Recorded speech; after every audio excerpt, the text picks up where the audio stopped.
हाँ तो दोस्तों, वही एम एल अग्रवाल की बुक से अपन अगला चैप्टर पढ़ने वाले हैं। और इस चैप्टर का नाम मैं बोलता हूँ कॉस्ट शीट, ठीक है, लेकिन इसका नाम है यूनिट कॉस्टिंग फर्स्ट। वैसे यूनिट कॉस्टिंग के ना 2 चैप्टर है, ये फर्स्ट वाला है, ठीक है। सेकंड में क्या है, कैसे बनाते वो बाद में, पहले फर्स्ट वाला।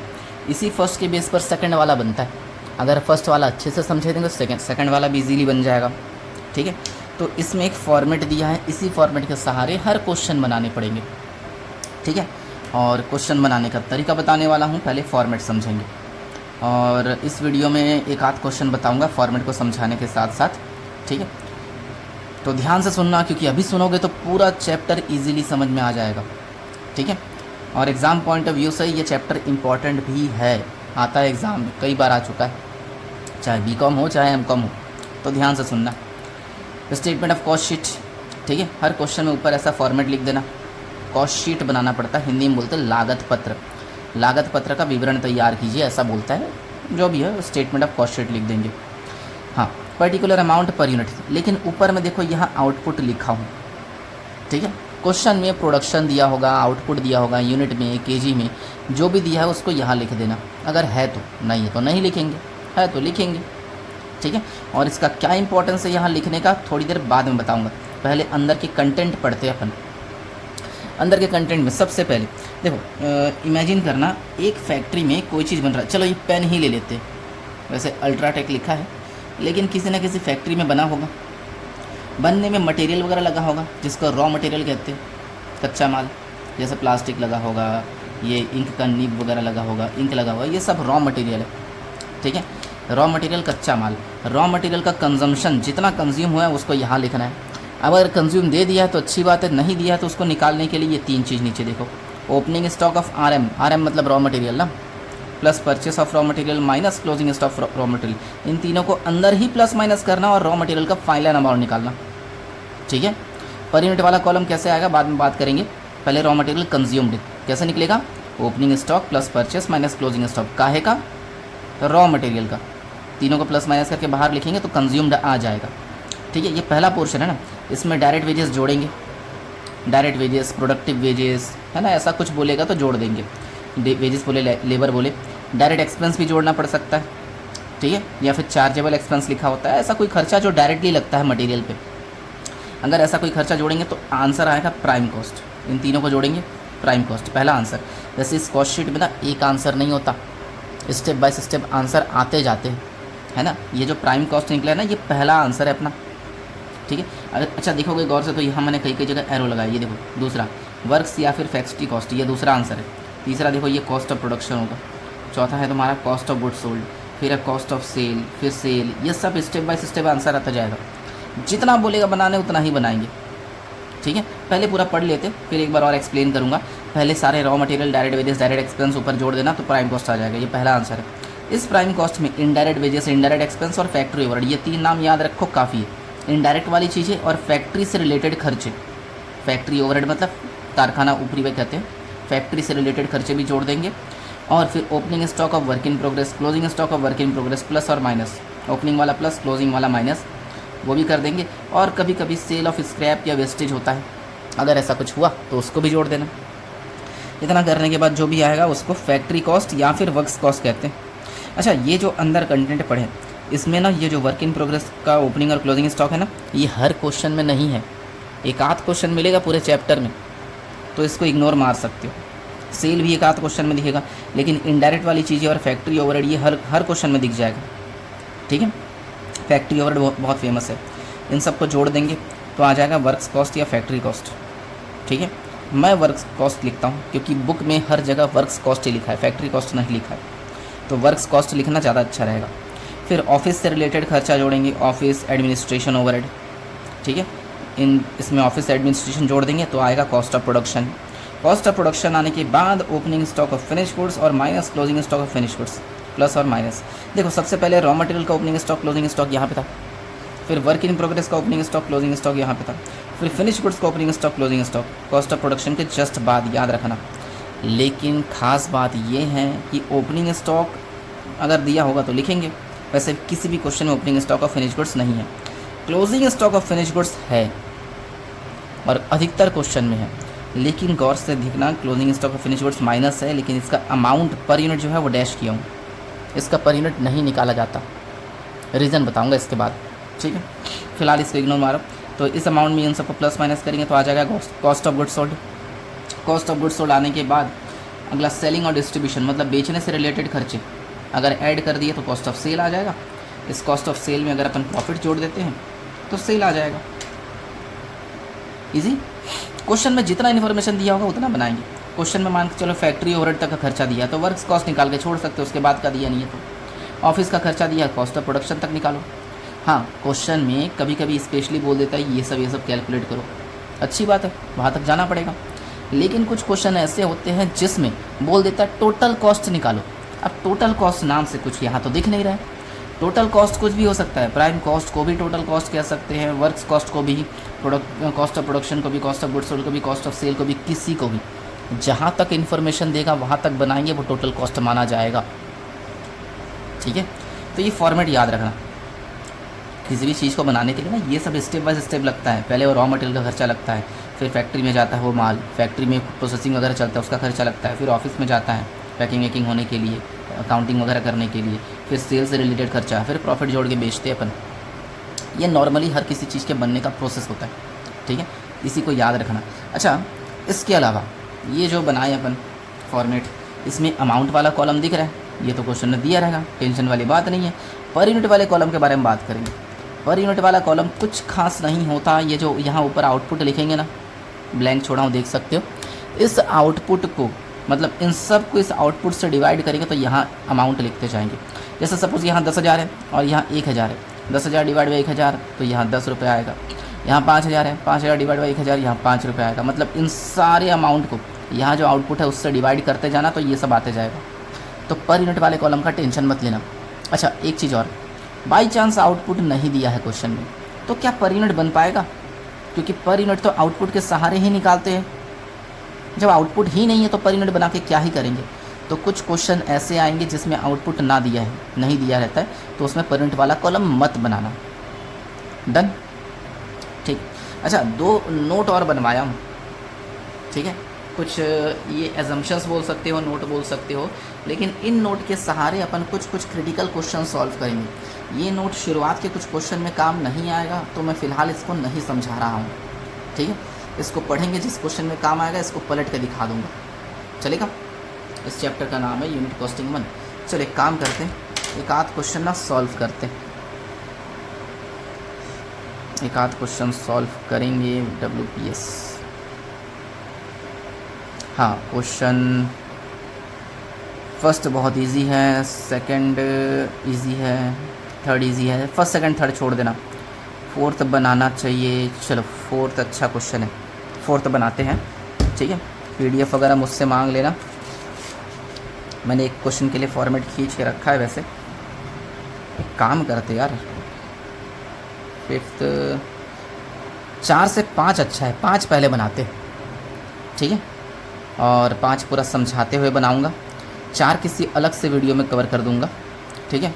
और ये जो 5 नंबर है, 5, 6 और 7, ये तीनों सेम क्वेश्चन है, ठीक है।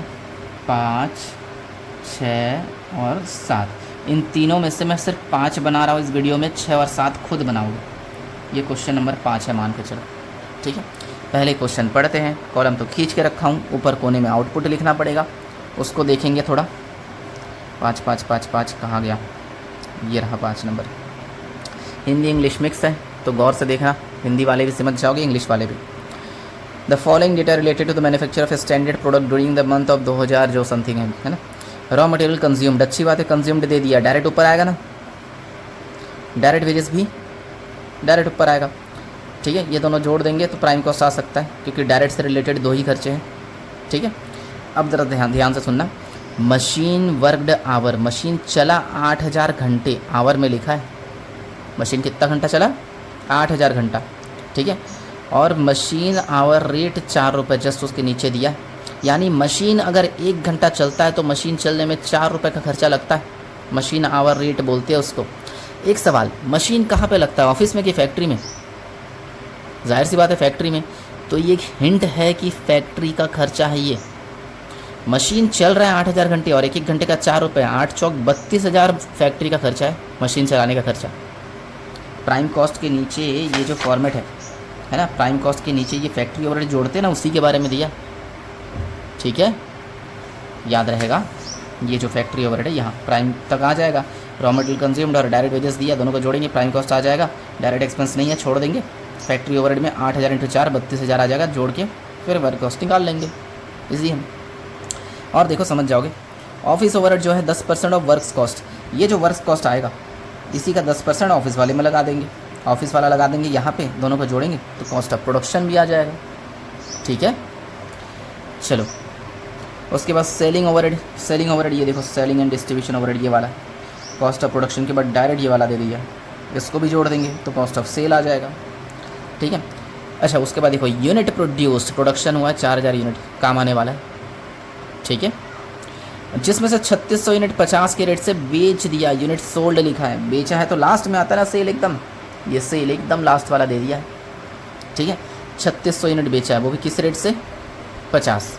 अच्छा एक चीज़, बनाया कितना, प्रोडक्शन 4000, लेकिन बेचा कितना 3600, यानी बच गया 400। ये बच गया जो है वो क्लोजिंग स्टॉक है।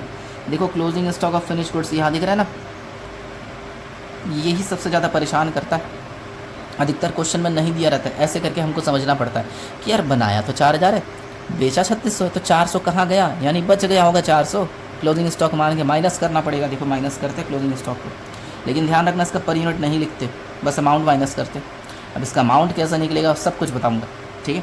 क्वेश्चन में और कुछ दिया नहीं है, तो एक काम करते क्वेश्चन सॉल्व करते जाते, इजी क्वेश्चन है तो ध्यान से सुनना, सब समझते जाओगे। सबसे पहले रॉ मटेरियल कंज्यूम्ड, शॉर्टकट लिख रहा हूँ, इतना भी शॉर्टकट मत लिखना, 80,000 है, लिख देते हैं 80,000। अच्छा आउटपुट क्वेश्चन में 4000 था, याद है ना, 4000 यूनिट, और मैंने कहा था पर यूनिट कैसे निकालेंगे, अमाउंट की हर चीज़ को आउटपुट से डिवाइड कर देंगे, अमाउंट 80,000 है, डिवाइड बाय 4000 तो आ जाएगा 20 रुपये, पर यूनिट इसका 20 रुपये हो गया। बताओ क्या जोड़ेंगे क्वेश्चन देखकर, बिल्कुल डायरेक्ट वेजेस अपना 48,000 दिया है, लिख दिया अमाउंट वाले कॉलम में, इसका पर यूनिट कैसे निकालेंगे, इसको 4000 से डिवाइड करिए, 12 रुपये आ रहा है, बस यहाँ तक पहला आंसर माना जाएगा। इन दोनों को जोड़ेंगे तो प्राइम कॉस्ट आ जाएगा, 128 हो जाएगा और यहाँ 32 हो जाएगा, प्राइम कॉस्ट आ गया। उसके बाद अपन क्या जोड़ते हैं, फैक्ट्री ओवरहेड ना, और फैक्ट्री ओवरहेड के लिए एक हिंट दिया है कि मशीन 8000 घंटा चला 4 के रेट से, 8 चौक 32,000, 32,000 डिवाइड बाय 4 कितना होता है, 32,000 डिवाइड बाय 4000 तो 8 रुपये आता है, ठीक है। इन दोनों को जोड़ेंगे तो अगला आंसर आ जाएगा अपना वर्क्स कॉस्ट, टोटल हो जाएगा 1,60,000 और यहाँ 40 चलेगा। 1,60 को 4000 से डिवाइड करके देखो तो भी 40 आता है, या फिर इन दोनों को जोड़ो तो भी 40 आता है, इजी ना। चलो अब क्वेश्चन में उसके बाद ऑफिस का खर्चा जोड़ते हैं। ऑफिस ओवरहेड के बारे में क्या बोला है, देखो वो 10% बोला है, ठीक है। ऑफिस ओवरहेड वर्क्स कॉस्ट का 10%, तो वर्क्स कॉस्ट तो 1,60 आया ना, इसी 1,60,000 का 10% लगा देंगे, आएगा 16,000। इसको भी 4000 से डिवाइड करेंगे 4 रुपये तो 44 हो जाएगा, 1,76,000 हो जाएगा। बताओ तो यार इसको क्या बोलेंगे, बिल्कुल कॉस्ट ऑफ प्रोडक्शन। अच्छा इसके बाद opening stock plus closing stock minus, opening stock नहीं है, क्लोजिंग स्टॉक माइनस करेंगे। अब क्लोजिंग स्टॉक भी नहीं है, लेकिन हमें समझना था कि क्लोजिंग स्टॉक है, closing stock of finish goods, shortcut में FG लिख दिया, ठीक है, समझ जाओगे ना फिनिश गुड्स। अच्छा 40,000 बनाया, 3600 बेच दिया, सॉरी 4000 बनाया 3600 बेच दिया, तो 400 यूनिट का क्लोजिंग स्टॉक बचा, वो 400 यूनिट है, उसका अमाउंट निकालना पड़ेगा। अमाउंट निकालने का आसान तरीका, इसके जस्ट पहले कॉस्ट ऑफ प्रोडक्शन आया था, उसके पर यूनिट से मल्टीप्लाई कर देना। हर क्वेश्चन में यही काम करोगे, क्लोजिंग स्टॉक जब भी हिंट मिल जाए क्लोजिंग स्टॉक कितना यूनिट बचा? 400 यूनिट। अब ये यूनिट है, यूनिट तो यहाँ लिख नहीं सकते, यूनिट को अमाउंट में कन्वर्ट करना पड़ेगा। अमाउंट में कन्वर्ट करने के लिए पर यूनिट से मल्टीप्लाई कर देना, जस्ट इसके ऊपर कॉस्ट ऑफ प्रोडक्शन होगा उसके पर यूनिट से मल्टीप्लाई कर देंगे। तो 400 इंटू 44 यह आता है 17,600। इसका पर यूनिट निकालना है कि नहीं निकालना है? बिल्कुल नहीं निकालना है, ठीक है। माइनस करेंगे 1,76,000 तो 158,400, इसको बोलेंगे अपन कॉस्ट ऑफ गुड्स सोल्ड, ठीक है। लेकिन ज़रा सोच को, इसका अमाउंट नहीं लिखे है तो वही 44 यहाँ पर आएगा ना, जाहिर सी बात है, सिंपल सा लॉजिक है। अब एक खास चीज़, अब इसके बाद जब भी पर यूनिट निकालेंगे अपन 4000 से डिवाइड नहीं करेंगे, हम क्लोजिंग स्टॉक का वैल्यू माइनस कर चुके हैं ना, अब से 3600 से डिवाइड करके पर यूनिट वगैरह निकालेंगे। अब से सोचना कि आउटपुट 4000 नहीं है, अब से आउटपुट 3600 माना जाएगा। हर क्वेश्चन में यही फॉलो करना, ठीक है। अगर क्लोजिंग स्टॉक माइनस कर दिए हैं तो क्लोजिंग स्टॉक का वैल्यू जो आउटपुट है उसको हटा दो। 4000 बनाया भले ही है, 4000 अब से आउटपुट नहीं मानेंगे, अब से आउटपुट 3600 मानेंगे, क्योंकि क्लोजिंग स्टॉक 400 का वैल्यू माइनस हो चुका है, ठीक है। नेक्स्ट क्वेश्चन में भी यही करना। चलो उसके बाद selling and overhead, selling distribution, बस सेलिंग ओवरहेड लिख देता हूँ। सेलिंग ओवरहेड बनाया जितना उतने से, बनाया 3600 यूनिट और सेलिंग ओवरहेड कितना? 1.5 रुपये बोल रहे हैं, तो 3600 यूनिट 1.5 तो आ रहा है 5400। यहाँ भी 1.5 जोड़ देंगे तो आ जाएगा कॉस्ट ऑफ सेल, ये अगला आंसर, ठीक है। जोड़ लेते हैं 158,400, 163,800, तो ये होगा 45.5। अब इसमें बस प्रॉफिट जोड़ना है, फिर सेल आ जाएगा। प्रॉफिट जोड़ेंगे, फिर नीचे डबल लाइन लिखकर सेल लिख देंगे। प्रॉफिट के बारे में कोई इन्फॉर्मेशन नहीं है, लेकिन सेल बोल रहे हैं कि 50 रुपये में बेचा गया, 3600 यूनिट 50 करके बेच रहे, 36 पंजा 180, 1,80,000। अब इससे इसको माइनस कर लो, बीच का प्रॉफिट पता चल जाएगा। सिंपल सी बात है, 1,63,800 में कितना जोड़ो कि 180,000 है, कितना जोड़ना, माइनस करके देख लो दोनों को रिवर्स, तो माइनस 1,80,000 तो आएगा 16,200। इस 16,200 को भी 3600 से डिवाइड कर लो 4.5, या फिर इससे इसको माइनस कर लो तो भी 4.5 आता है। सॉल्व इजी लगा?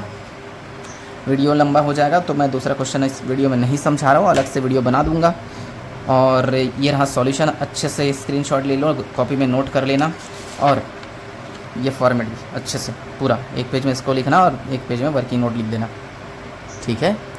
अच्छा एक चीज़ और, ये जो है 5 नंबर था, ये 6 और 7 पूरा सेम है, मैं नहीं पढ़ रहा हूँ, ठीक है। खुद पढ़ना खुद बनाना, डाउट होगा तो मुझसे पूछना, क्योंकि लगभग सेम क्वेश्चन है, बस अमाउंट चेंज है, पूरा डिक्टो सेम क्वेश्चन है, ठीक है। उम्मीद है बना लोगे, डाउट हो तो बिंदास पूछना। चलो मिलते हैं अगले वीडियो में फिर।